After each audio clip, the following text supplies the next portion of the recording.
Perkara sengketa lahan membuat anak-anak yatim di Yayasan Yatim Fajar Hidayah, Desa Ciangsana, Gunung Putri, Kabupaten Bogor menjadi korban. Selain 40 anak yatim terancam kehilangan rumah, sejumlah anak yatim di sana juga sempat terluka saat tempat mereka digusur menggunakan alat berat. Informasi lebih lengkapnya akan disampaikan oleh rekan jurnalis kami dari Tribun Bogor, ada Naufal yang saat ini sudah tersambung sama kami. Halo Naufal, Naufal bisa dijelaskan terkait puluhan anak yatim yang menjadi korban sengketa di Bogor ini seperti apa informasinya? Baik, saya informasikan bahwa ada sebanyak sekitar 40 anak yatim di wilayah Gunung Putri, Kabupaten Bogor, di sebuah rumah yatim Yayasan Fajar Hidayah ini. Mereka terancam kehilangan tempat tinggal karena tempat mereka tinggal dan belajar ini terlibat sengketa lahan. Bahkan pada 21 Oktober kemarin, sejumlah anak yatim turut menjadi korban ketika kericuhan terjadi dalam pelaksanaan eksekusi lahan yang dilakukan oleh pihak ketiga yang bersengketa dengan pihak yayasan. Dan kejadian ini pun oleh pihak yayasan diadukan ke Komisi Perlindungan Anak Daerah Kabupaten Bogor agar anak ini tidak lagi menjadi korban dalam sengketa lahan tersebut. Demikian. Naufal, total ada berapa banyak yang terluka dari kejadian tersebut?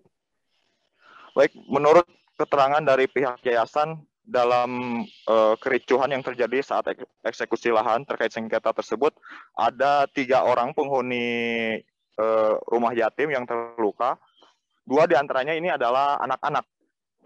Salah satunya bahkan ada anak yatim yang terlindas alat berat berupa kendaraan forklift, dan kejadian tersebut juga oleh pihak yayasan dilaporkan ke pihak kepolisian untuk ditindaklanjuti. Demikian. Kemudian bagaimana respon dari KPAD sendiri terkait hal tersebut, Naufal? Baik, memang kejadian tersebut ada terkait sengketa lahan, namun pihak KPAD tidak mau mengomentari terkait sengketa yang terjadi antara pihak yayasan dan juga pihak ketiga yang merasa atau mengklaim lahan yayasan tersebut. Namun atas kejadian ini, karena ada anak-anak di tengah sengketa tersebut, pihak KPAD akan terus mengawasi agar anak-anak ini tidak lagi menjadi korban di kemudian hari. Dan harapan dari kejadian ini juga dari pihak yayasan untuk pihak-pihak yang merasa mengklaim tanah tersebut untuk menahan diri, karena pihak yayasan juga masih akan melakukan penyelesaian terkait sengketa tersebut di pengadilan yang saat ini masih dalam proses. Demikian. Baik, Tribuners, jurnalis kami tadi juga sudah menghibur keterangan dari Ketua Umum Yayasan Fajar Hidayah, Ustadz Mirdas Ekayora, dan juga Kepala KPAD Kabupaten Bogor, Jopi Gilalo. Berikut liputannya untuk Anda. Jadi anak-anak kita ada sekitar 40 yatim, 2 rumah, putra dan putri, dan mereka tinggal di sana, hidup di sana, juga belajar tahfiz di sana, dan kemudian mereka ini sangat trauma sekali dengan kejadian kemarin. Bahkan beberapa waktu yang lalu tim KPAD datang dengan niat baik ingin memantau. Mereka sudah sangat terkesiap ya, sangat cemas, dan ini traumanya dalam sekali karena mereka mengalami langsung teraniaya dalam kejadian yang lalu 21 Oktober, dan ini berbahaya secara kejiwaan dan pendidikan, terutama buat anak-anak yatim yang sudah kehilangan orang tua, sekarang terintimidasi. Ya, kami memanggillah secara kemanusiaan, berilah kesempatan hukum ini berjalan dengan baik, biarkan berlangsung dulu perlawanan kami, dan tunggu sampai inkrah. Itu permintaan kami supaya anak-anak ini juga terjaga kejiwaannya dan terlindungi haknya sebagai anak.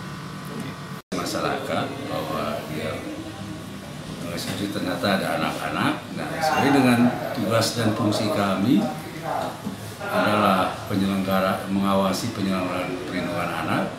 Apapun bentuknya, kita tidak mempermasalahkan proses perkara itu urusan, tapi kita lihat ada anak-anak, maka kami sebagai lembaga negara ya, yang independen melihat apakah ada gangguan dan terhadap anak, itu aja. Kalau soal perkaranya kita tidak mencampur itu, udah putusan, udah ingkrah, udah apa ya kita, tetapi kita lihat di sini ada